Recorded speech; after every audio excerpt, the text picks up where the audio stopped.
my next guest ought to have a view. Jeff Nichols, Managing Director, American Precious Metals Advisors.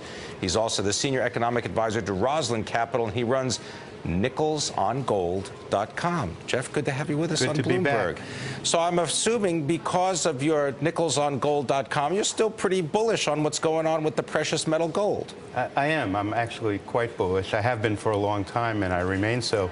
All the factors that we've spoken about, from Fed policy to central bank policy overseas, the debt situation in this country and Europe, rising demand in India and China, central banks around the world now buying gold, all of these continue, and they're likely to continue for the foreseeable future. But does the rising price of gold necessarily mean that we're going to have problems in the value of other asset classes? In other words, there's a finite amount of capital, and it's got to go somewhere, and if it goes to gold, it leaves somewhere else. Well, you know, really, the gold market is a very small market. Compared to capital markets, it's almost insignificant. It gets a lot of attention because it hits us emotionally in certain ways that other assets don't.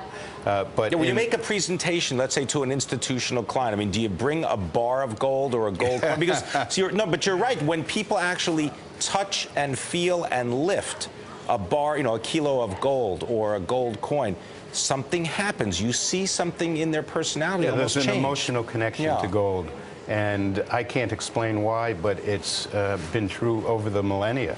And gold distinguishes itself over the millennia really as the only asset that has maintained its value over hundreds and hundreds of years.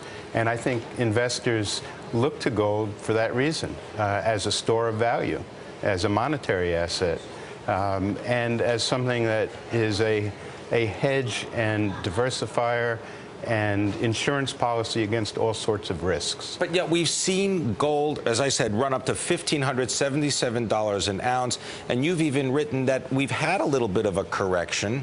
Is this something that is temporary? Does this last for 2-3 months, or is this something more pronounced? Well, for better or worse, I think we're still in a long-term bull market, years ahead to run up.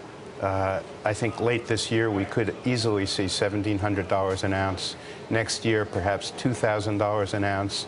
Beyond that, $3,000 and maybe even higher. But what gives you the confidence that those are just more than just numbers? I mean, why, let's say, $2,000 an ounce? What is the basis for that particular price point? It's simply that more and more people around the world are chasing a limited supply of gold. And, you know, in China, for example, 5 or 7 years ago, it was illegal to invest in a bar of gold or a gold coin. Now the government is promoting it as a legitimate form of savings, and China is underinvested. India is underinvested. We're talking about billions of people. As some of those people move into the middle class and become consumers, some of that money is going to go into gold jewelry, some of it's going to go into gold investment, and those are permanent or at least very long-term purchases. These aren't people who are going to sell when it rallies a little bit. Jeff, what about the risks? Because we know that precious metal investing is different than investing in a stock, for example, where you can look at the quarterly returns. I mean, this is basically the supply and demand, and as you say, it is a very small part of the entire capital allocation of institutional investors, at least right now. And we witnessed, for example, with silver, a huge pullback from the price of silver. How do you manage the risk in these style of investments? I think you buy for the long term. You buy over time, maybe in a sense dollar cost averaging, and expect that it's going to rise. Gold and silver, particularly, even more so silver, tend to be volatile assets in the short run.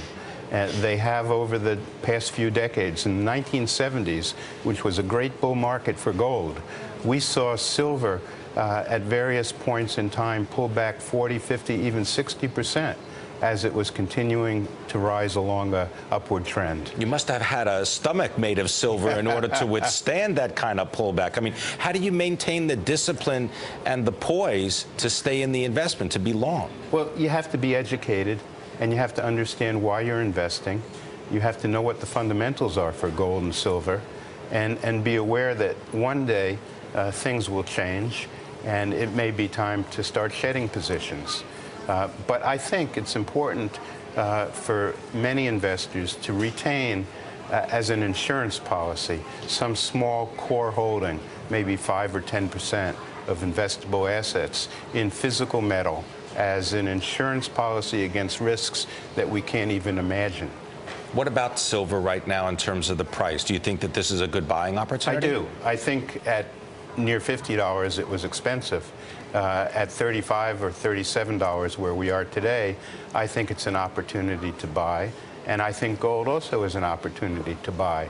When we look back a few years from now, these will seem like very reasonable and attractive price levels to have come into the market. Do you have a preference for the actual physical metal, whether it be gold coins or gold bullion or silver coins, or the shares in companies? And they're typically gold mining companies because silver ends up coming along with the gold. Right.